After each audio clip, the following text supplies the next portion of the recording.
All right. Hi, everyone. Thank you so much for being here. And especially thank you to Zining, who is like 12 hours around the world. It's so wonderful to have you here.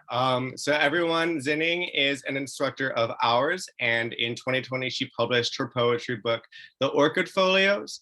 Her work has appeared in Witness Magazine, The Rumpus, and the Los Angeles Review of Books, among others. And she's a recent graduate of the MFA program at the University of Minnesota. Zining, it's so lovely to have you here. I'm going to let you have the floor and read from the Orchid Folios, or really whatever else you want to read to us. And afterward, everyone, there will be time to have a Q&A to talk with Zining about her writing or about poetry in general, or whatever burning questions you have. So Zining, take it away. Thank you. Thanks, Sean, for the introduction. And thank you so much for inviting me here. It's really nice to, do a reading on Earth Day and really think of that aspect of the work. Is might sound surprising, but I haven't done an Earth Day reading before. Okay, so I think before I start reading from the book, I wanted to provide some background to it because it's objectively a sort of strange book. So it's poetry, fiction, and nonfiction. So the fiction part of it is about a florist who, has her own shop and is dealing with a life event and dealing with grief. And she has always had this very intimate relationship with orchids. The nonfiction part of it is about the story of an orchid called the Vanda Miss Joachim. So I'll just type that here if y'all wanna look that up online. And that's the national flower of, and that's the national flower of Singapore. And Singapore is where I'm from. And Singapore is the first country in the world to have a hybrid as its national flower. And so the nonfiction part of this book kind of tracks the hybridization of this orchid Vanda Miss Joachim and how it was made national flower. And then the poetry part is very much a meditation on floristry as well as writing itself. So that's kind of, how it all came together. Yes, okay. So I didn't always want it to be this way. It feels kind of overly ambitious to start off being like, I'm gonna write a book about like in all three genres, like that just seems excessive. Initially, I wanted to write a book of speculative poetry. I just thought that the topic was really, really appropriate for that because in Singapore, orchid hybridization is a whole industry. So we hybridize hundreds of orchids every year. And from the hundreds of orchids that we hybridize in Singapore, we pick about 51 and we register it with the Royal Horticultural Society in the UK. And so that's about one new hybrid orchid per week. Very, very big orchid hybridization industry here. And we have this whole thing called the VIP orchids, where whenever foreign dignitaries come or foreign celebrities come, they often have an orchid named in their favor. So for example, many US presidents have received an orchid, first ladies too. Athletes like Serena Williams, celebrities like Jackie Chan, Shah Rukh Khan, and more. Yeah. So I was just very fascinated by this idea of VIP orchids and like Jackie Chan orchids and Shah Rukh Khan orchids. Yeah, so this is the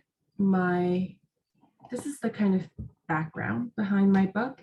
And the last thing I'll say about it is that it's very much a polyvocal book, a book of many, many voices, because it does have so many of these different aspects. There's the fiction and There's, the poetry and there's nonfiction. So as I read, I'm gonna try to differentiate between the different parts of the book by using different voices. So try to differentiate between the different parts of the book by listening for the voices.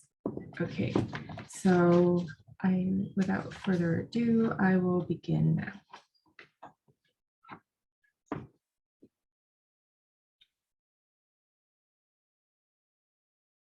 I was about to leave. Then I tripped, knocked over the books I'd stacked to make a stand for my phalaenopsis. The pot shattered. The roots were bare, coiled tightly around the bark. It's overdue for repotting. I was surprised I felt nothing else. As an old orchid, one I gave Mom almost a decade ago, before the store opened. My oldest orchid. It flowers still. One of the books on that stack, a dictionary, had fallen open. On the recto page was a morning glory, its indigo now sepia. On the verso page, a brown stain. I bent to pick up the dictionary, sent a flurry of flowers and leaves flitting to the floor. Mom used to bring me to the neighborhood park. The swings at the playground made small silver squeaks. On the way home, we would study the ground for blooms to press between pages. We had a vast collection, which I had forgotten for years until now, when I find myself sitting on cold towel, sobbing amidst the foliage of a past life.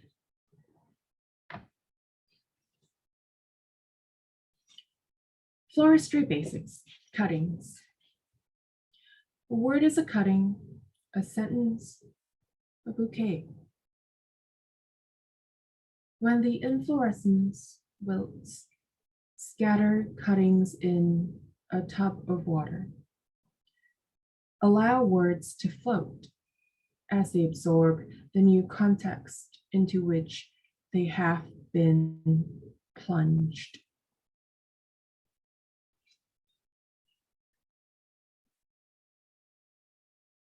When I got up to repot my orchid, the sky was indigo. I unclipped the stakes holding up the stem. I dug into the roots. Mom taught me everything I know about orchids. Inside everything, the orchids, my hands, the freckled leaves of old books laid bare, was steeped in blue. I surfaced for breath, opening the door to warm air. Cars drove in low hums. Orchid, noun 1. Orchid grew out of the Greek orchis, for tubers of orchids resemble testicles. Orchis, hybrid son of a nymph and satyr, raped a priestess at a festival held for Dionysus. The fates sent wild beasts to tear his body apart. Orchis's father mourned and prayed the gods would make his body whole again. Instead, they took the deconstructed material of his body and rearranged it into a plant, flowering still.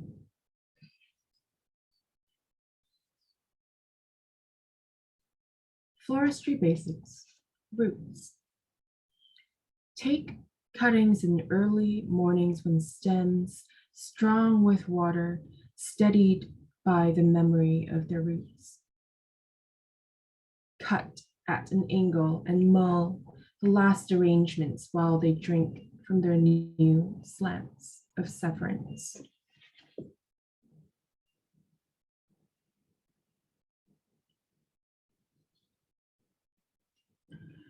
Orchid, noun, 2a. Greek symbolism is not always good for business, but the story can be tweaked. Learn to identify the beginning that best serves you. Prune it where it doesn't. Begin, for example, with Henry Ridley and our national flower for a local flair and a tint of colonial nostalgia. 1893, 5 years into his job as the director of the Singapore Botanic Gardens, Henry discovered a new orchid hybrid. He quickly took a cutting, had it sketched, preserved, and presented Vanda Miss Joachim in the Gardener's Chronicle, the respected periodical in London.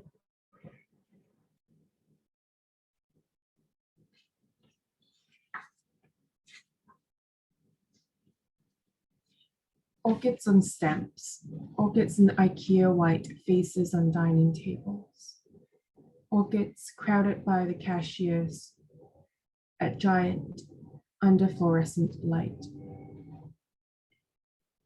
These days, orchids are seemingly everywhere. When I was small, we were a garden city. Now we are a city in a garden. Here we have spotted moths in Atta's bathrooms, dendrobiums braided into the steel frames of super trees, Miss Joachim's frozen and fixed onto the lobes of elegant women. Late Wednesday morning, a tai-tai came in to blow aircon, and for the rest of the day, my plants and I breathed her scent, a vague floral musk.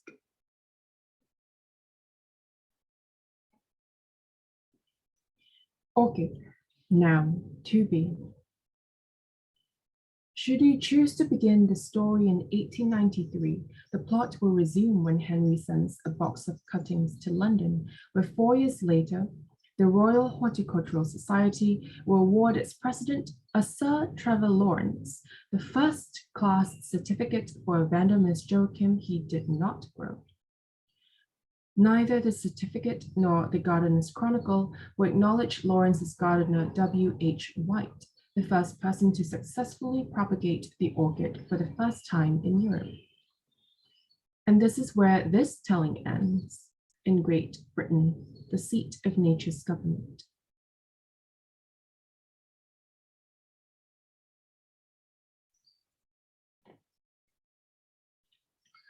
Floristry basics, trimmings. To keep arrangements open for associations, trim stems of needless affixes. Floral foam, frog, wire, or tape may be used to keep nerves in place. Remember, wear rubber gloves to keep your hands from blistering.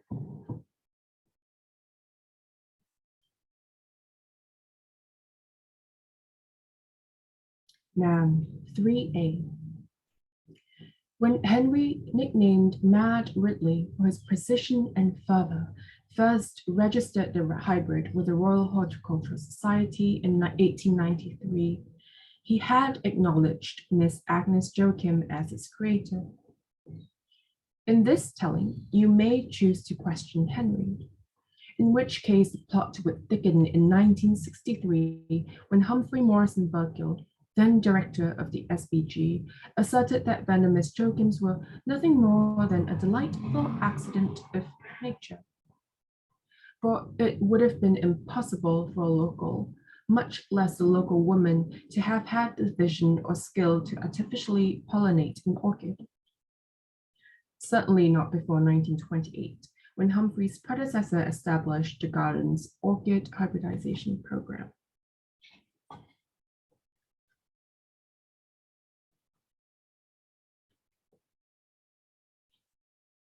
Floristry basics, synonyms.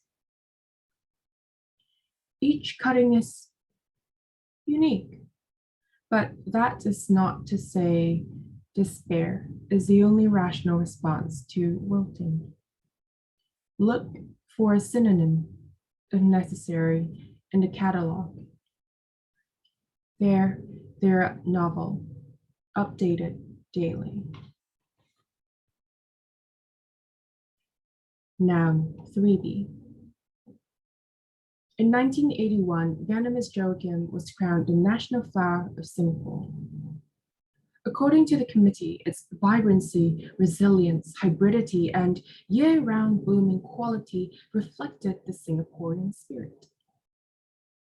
By then, we had accepted that the hybrid was natural. As this story goes, Agnes discovered the bloom one morning in her garden and, excited, brought it straight away to Henry. In her own story, Agnes's role was diminished to that of discovery.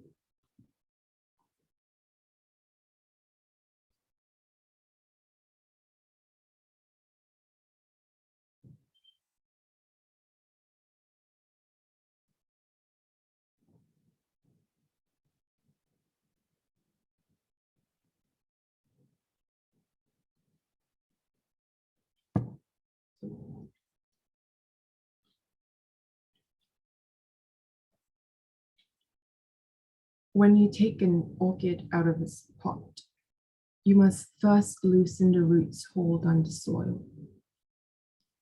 Late last evening, as I unraveled the braids of the shattered phalaenopsis, I saw how the ends were white and shriveled from neglect. You have to do it gently. It's like combing hair, Mom had taught me.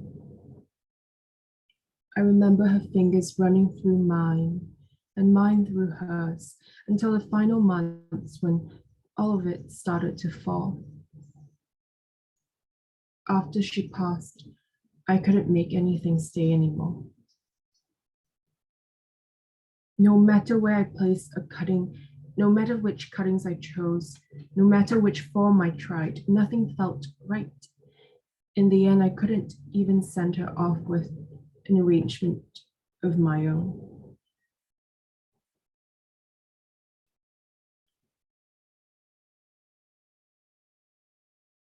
Floristry basics, growth. You may not reattach leaves or roots to a cutting.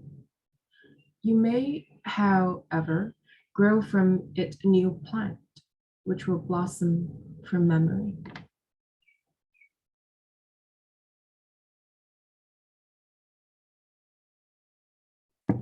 Orchids are too fussy. Can you recommend something easier? Although orchids are really some of the most adaptable plants on earth. They are a cosmopolitan family capable of surviving on every continent except Antarctica. You can find them in all kinds of habitats, in the desert, on Arctic tundra, on coral atolls, exposed to the salt of sea spray. Growing plants, Mom used to say, is not so much about management as it's about world building. The transformation of a place, a greenhouse, a concrete store, a humble flat, into a rainforest, shady and damp, or an alpine meadow, open and bright. Horticulture, the practice of growing plants for consumption of or ornament, is as much a science of cultivating belonging, the building of the home.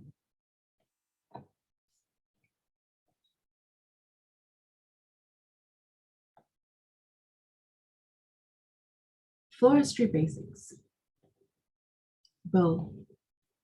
In English, we propagated words from cuts of the Pi word bill, meaning to thrive, until bill took root and grew new blooms, blossom, blade, bless, blood, cauliflower, deflower, flower, flourish, florist, feuilleton, gilliflower, Phyllis.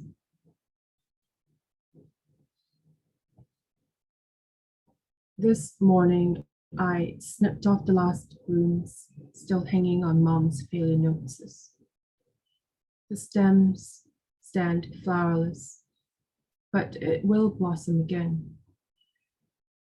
For now, the soil is moist and new. The roots are learning to take hold. The smell of wet earth lingers in the air.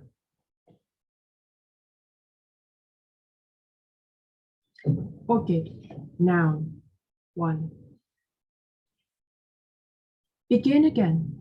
More than a century after her death, Agnes was finally recognized as the creator of Vanda Miss Joachim, which has since been reclassified as Papilionantha Miss Joachim. The push to set the record straight began in the year 2000, when historian Nadia Wright published an article in the Malayan Orchid Review, providing evidence that Agnes had hybridized the orchid herself. Nadia's research, along with Agnes's contribution, was dismissed as mere speculation, an unscholarly claim that wrongly accused male experts of gender bias. In 2015, Agnes was inducted into the Singapore Women's Hall of Fame for her hybridization of Vanda Miss Joachim. However, it was only in 2016 when Agnes's great-grand-niece, Linda Locke, convinced the National Heritage Board to conduct a historical review of the evidence that official sources finally amended their records. Not much is known about Agnes, except for the bare facts. She was born and bred in Singapore in the Armenian community. She won many prizes for her plants. She never married. She passed of cancer at 45. She was the first woman in the world to hybridize an orchid. After transferring the pollen of Papilionantha cookeriana to terrace, Agnes waited for the seed to germinate into a new life, which flowers still. Thank you all for listening. That's all I'll be reading today. Much of the book actually has a visual element that you weren't able to see here. So in addition to the images and blackouts and stuff like that, there's also a huge section that's kind of in black. Yeah, so thank you all. Thank you so much. Thank you. Zining, thank you so much for being here and for doing this reading. It's a lovely garden of poetry and prose. So everyone in the audience, if you have questions for Zining about her poetry, her process, or anything you want to ask her, feel free to use the Q&A function and I'll just be reading those questions out to Zining. But before that, I just want to give you a chance to promote anything of yours, Zining, any social media. Tell us where we can buy your book, and also if you have anything in the works. Yeah, so with regards to the book, you can buy it from my publisher, but it's gonna cost quite a bit in shipping. But if you buy it from me, the shipping will be, instead of $10, it'll be $4. So if you're interested, you can fill in this form, and I will, ship it out to you if you're interested. And okay, so right now I am working on a new book about sand, and I'm hoping it will be nonfiction. I'm not really sure if it will be what I want it to be. I mean, I wanted this book, to be a book of sci-fi poetry, and it turned out completely different. So who knows what the next book will be. I just know it will be about sand, which is the second natural resource in the second highest global demand, believe it or not. Mostly due to construction. Yeah. Huh. Yeah, just interesting. Yeah, so that's me. No other updates on that front. And oh yes, I'm teaching a course, how to craft a poem in June. So look out for it on the writers.com website. Thank you, Zining. And any social media or anywhere we can follow you on? Yes. So I have both Twitter and Instagram. Just trying to find my handle. So this is me on Instagram, and here is me on Twitter.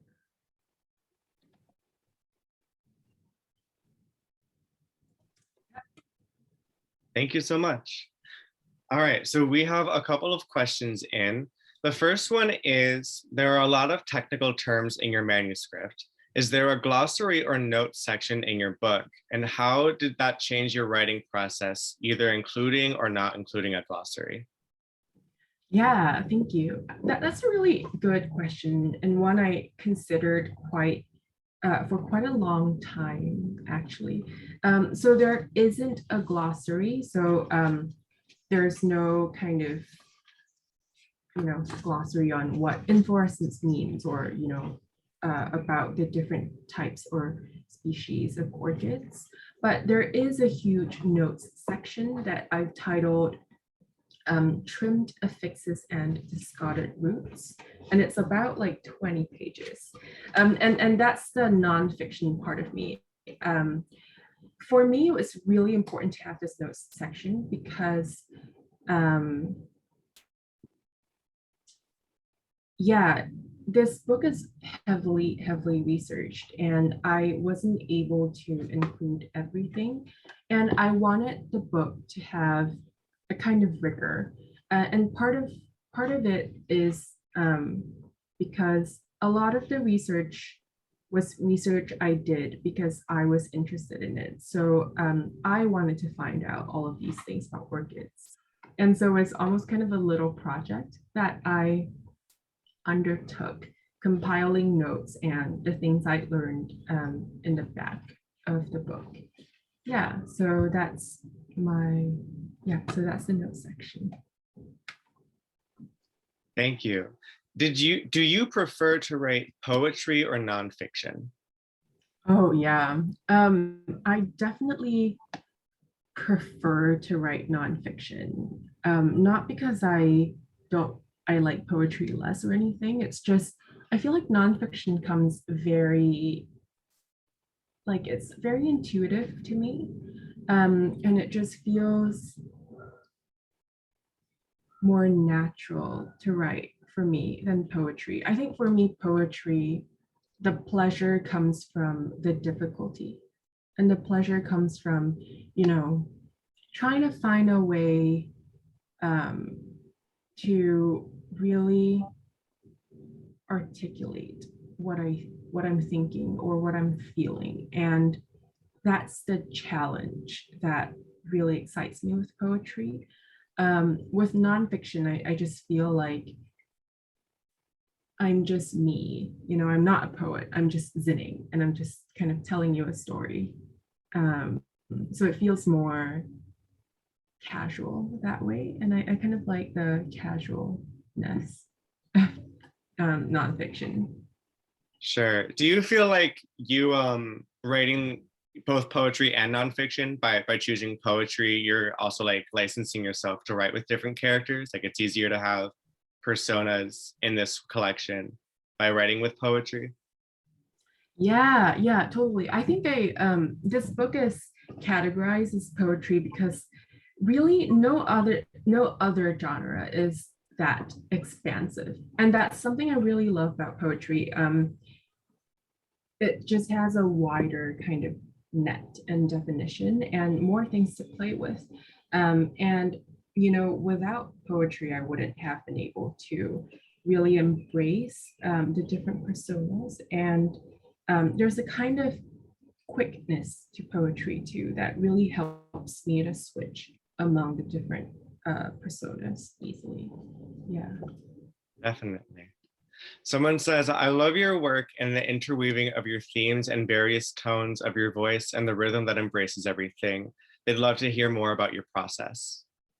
Yeah, and I think this question is also related to Tamara's question. I'm just looking at the Q&A as well. How did the topic of this book more from sci-fi to orchids? So in terms of process, yeah, as I said, I wanted it to be sci-fi, and I had this premise that these orchids that Singapore had hybridized had like become, I don't know, they had like started taking over the world or something. Now that I think about it, I'm like, oh gosh, that does sound like college Zining.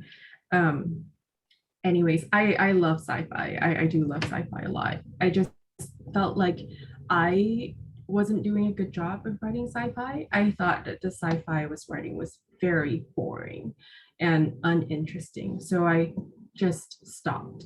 I just stopped doing that. And I decided that instead of, just um,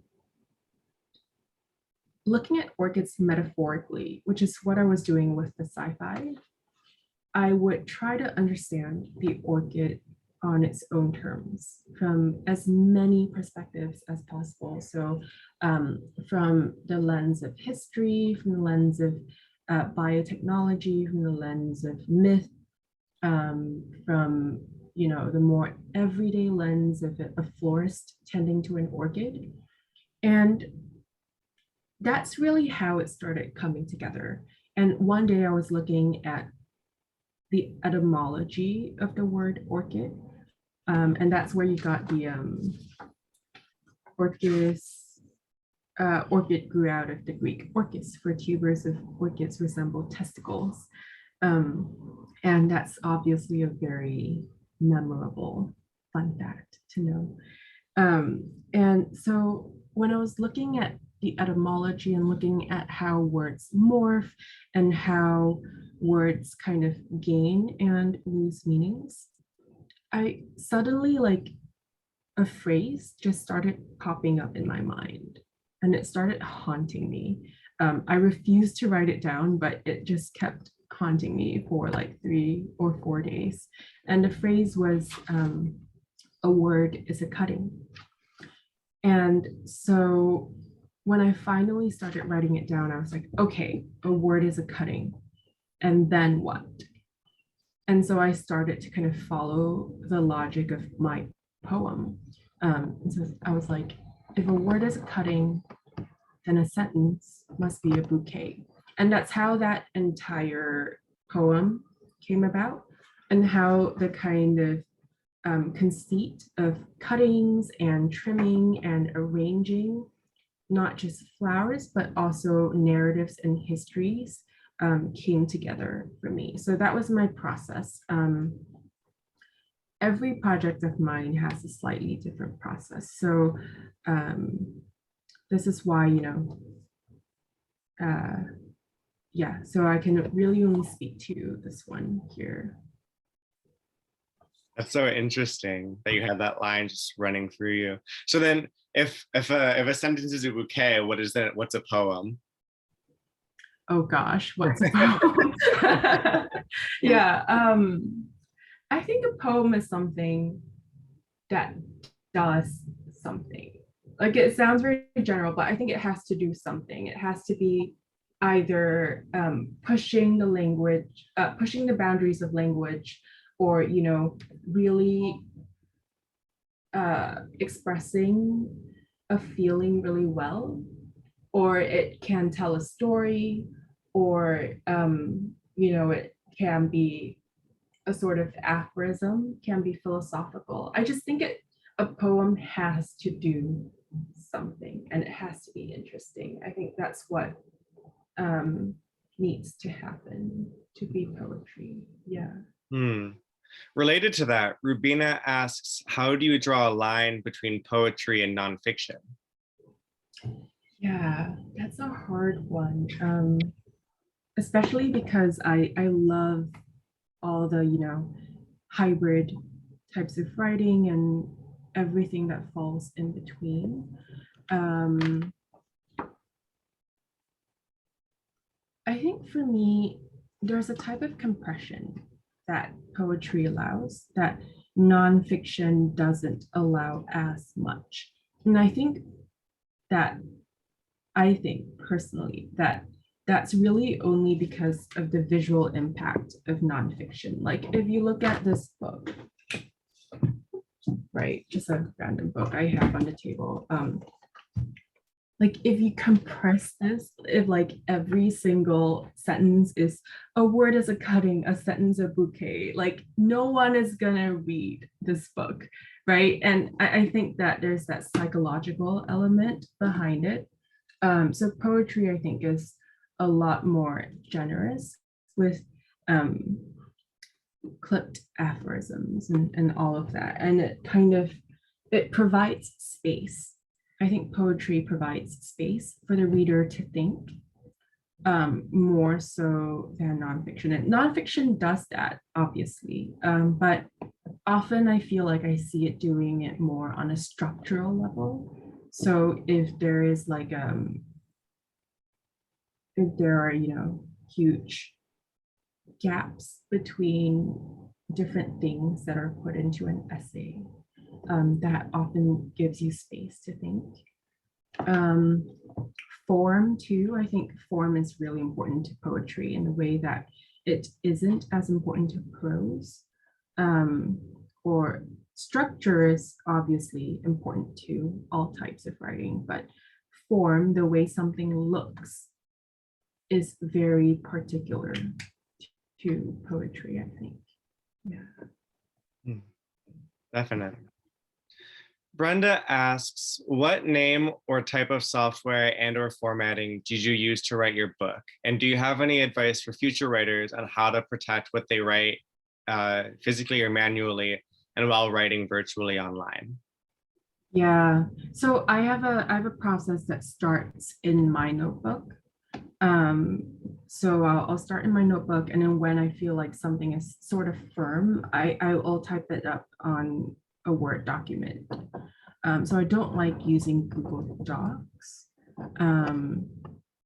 for a variety of reasons, formatting and stuff. And even if I want to send stuff, I wouldn't use Google Docs because it's, if someone has the link, then they might be able to access it. I know that's like a very small chance, but I understand the need, Brenda, to protect your work a lot. So I try to, I use Word and I use my notebook. And on how to protect, I'm really bad at protecting my like hard copy notebooks. They're all falling apart. All of them are falling apart. But I guess I'm okay with that. I don't usually look back on what I've written, as long as like the last 3 notebooks I know are safe and in a place where I can find it. I'm fine with that. And in terms of like all of these more experimental things like these, the formatting. So all of this I had to do with the help of my editor. So I did a mock-up, like a handwritten mock-up of how I wanted the graphics to look. And then they did it, I think, in InDesign for me. So that can be a very helpful tool to learn as well. And this one I just did in Word.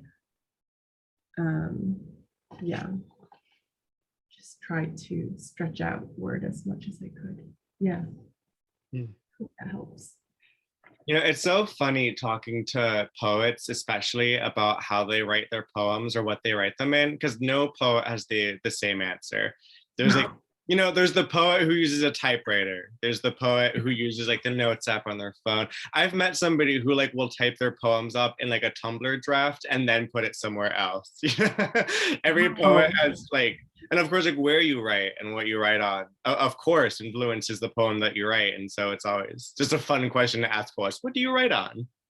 Yeah, it's a surefire way to get like a very particular and um, usually kind of quirky answer. Yeah, you learn more than you expected to. Yeah. Grace asks, is your daily practice structured between research and writing, or is it more spontaneous? And do you work for a set time, or do you work each day for a sense of completion? Yeah, I think when I was writing this book, I woke up every day at 7 a.m. and I started writing it like I started reading at 7:30. Um, and I started writing at 8 and I wrapped up at 10. So it was a very, very structured kind of process. And I felt like that worked for me. Currently, I don't feel like it works for me as much. And I think it's psychological. And I know, like, there's all this stuff about the writing process and, what's the best way to write and, like, how do you create that magical moment to create poetry. But I think a lot of, like, what a lot of people don't talk about is the psychological process behind it. So I really tried to cling to my daily schedule because I liked waking up early. I liked, going down to the kitchen to make myself a cup of coffee and reading and writing and getting my writing done early in the morning. But it just stopped working. And the more, the more it fell apart, the more I was trying to like hold on to it. And the kind of more mental unhappiness it caused me. So I right now I just, I try to write.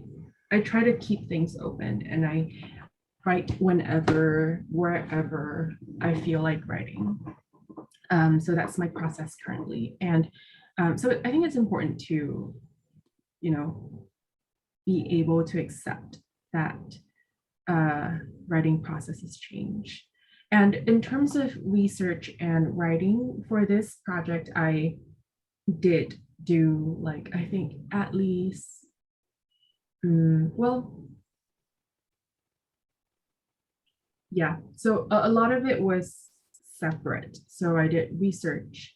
Um, and then because there's so much research on everything, right? It was really hard to write and to have my writing sound like writing and not research. And so I really only started writing when the phrase "a word is a cutting" started appearing in my mind. And so they were pretty separate things.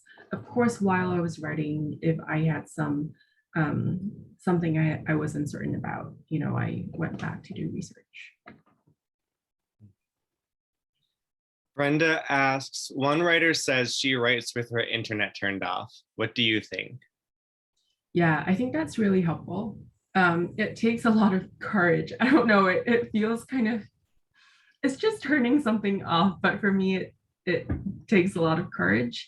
And for me, I think it's because I use research as a way to procrastinate, especially for research heavy things like this book. I just found that I could very easily spend 2 hours of my writing time researching rather than writing.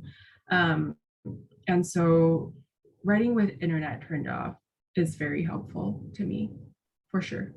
Yeah.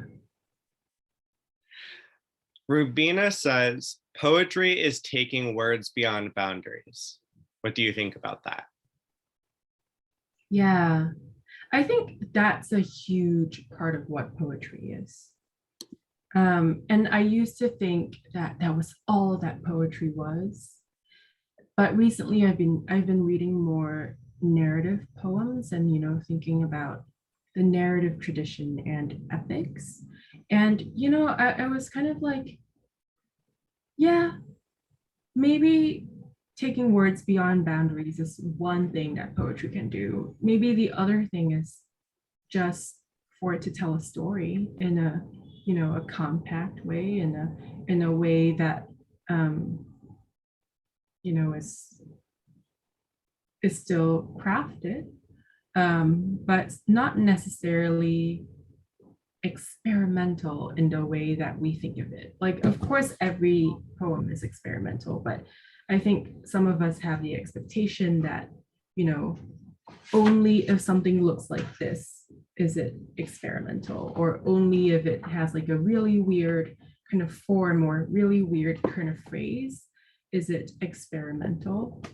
But I think that, you know, there are a variety of types of poetry, and taking words beyond boundaries is definitely one thing that poetry does really well. Yeah. Definitely.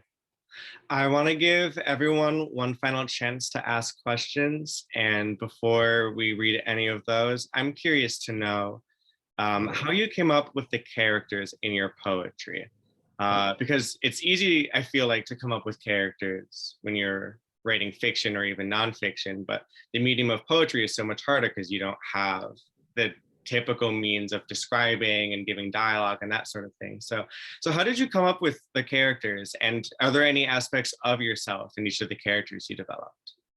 Yeah, totally. So, you know, I started compiling this book, and then, so at first it was all poetry and nonfiction. And then a weird thing happened, which was I was like, you know, I kind of want to write something personal.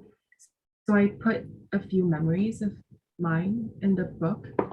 And I was like, this doesn't sound right. It sounds like a florist who's talking because of, you know, the rest of the stuff, because of that focus and cuttings and arranging and all of that. And I was like, this can't be nonfiction anymore. This has to be fiction. So for me, um, it was more like I I felt like I couldn't write these personal anecdotes in the book without like telling the reader a lie, basically, because I'm not a florist and I'm really bad with plants. Unfortunately, I've killed a few. Um, and so when I saw how the different pieces were interacting, I decided to make the personal parts fiction. So that's how I came up with it. It didn't really, I didn't set out to do it. It just kind of came about. Um, and with regards to dialogue and all of that, right? I think this is, um, there aren't many instances of dialogue. I think there are maybe 3 instances of dialogue in here. And what I used were italics, basically. But because most of it is like a dramatic monologue, I found it really helpful to think about staging. So I'm a dancer, so that's something I think about a lot, space and staging.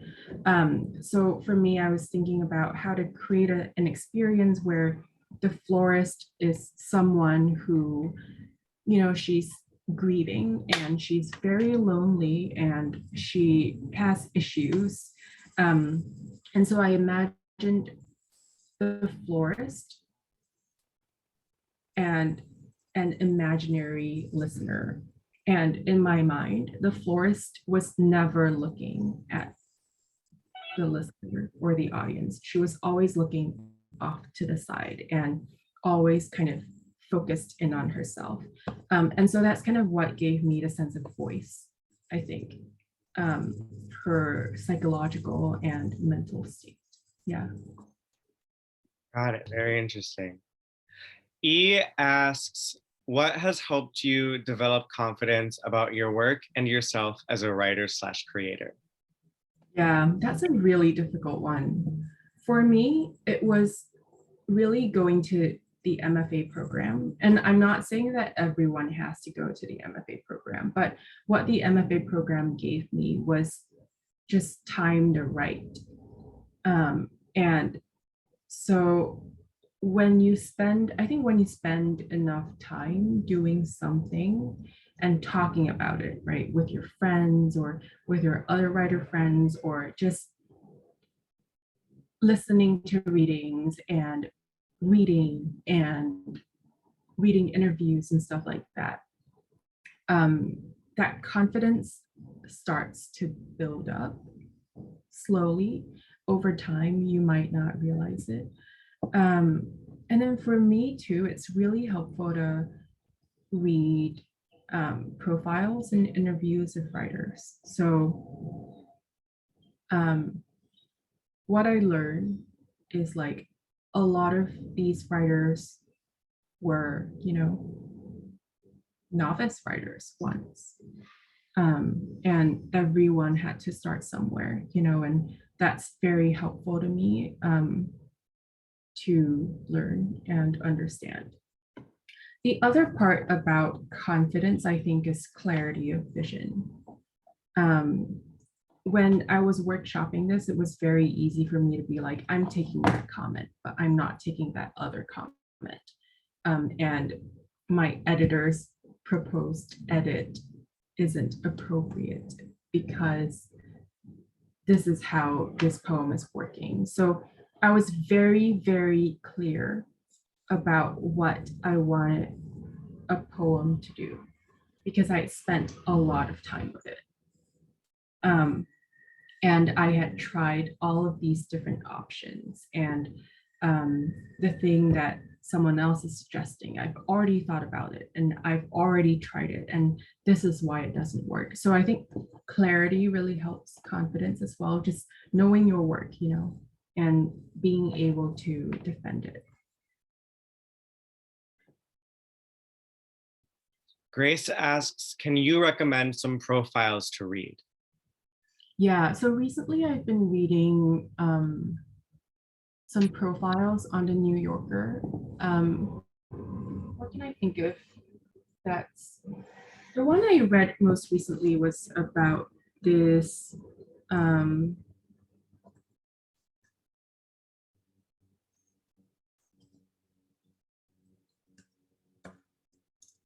let me look for it. Okay. So this is one that I've been thinking about. Here, I will put it in the chat. And there's another that's an interview.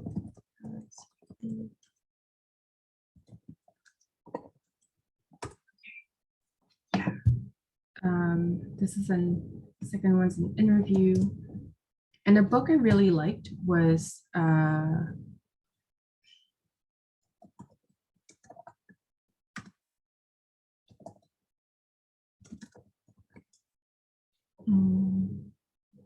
oh, right.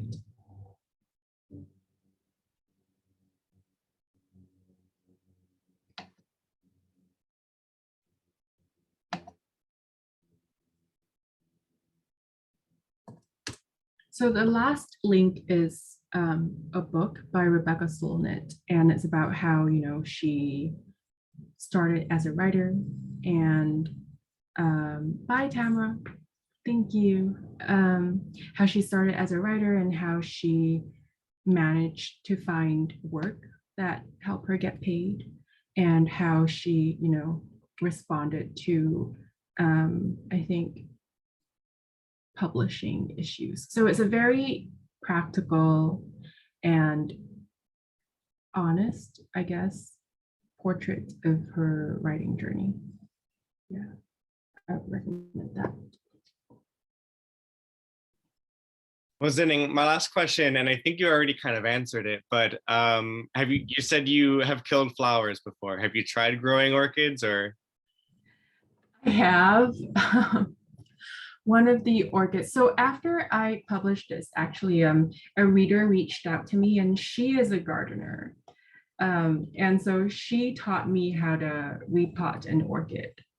So that was a very, very meaningful experience for me.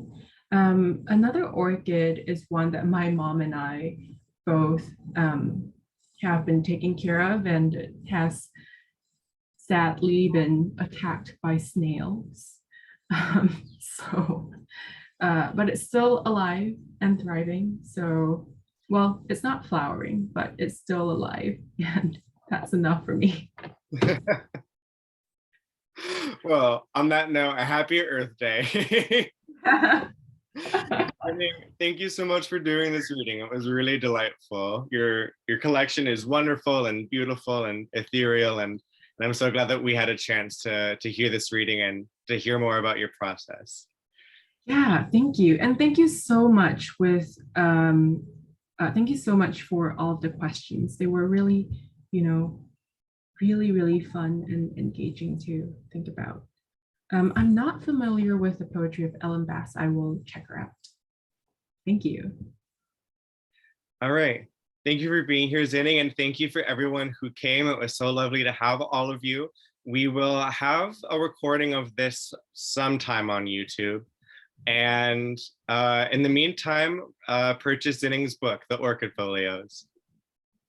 And if you want to learn poetry from her, she's teaching how to craft a poem in June. I don't remember the date, but it'll be there somewhere. Sometime, yeah. Keep an eye out for June. Yeah. Zining, thank you again. This was wonderful. Thank you for putting this together, Sean and Brooks and Fred. All right. Take care in Singapore. Thank you, everyone, for coming. Bye. Goodbye. Have a wonderful night.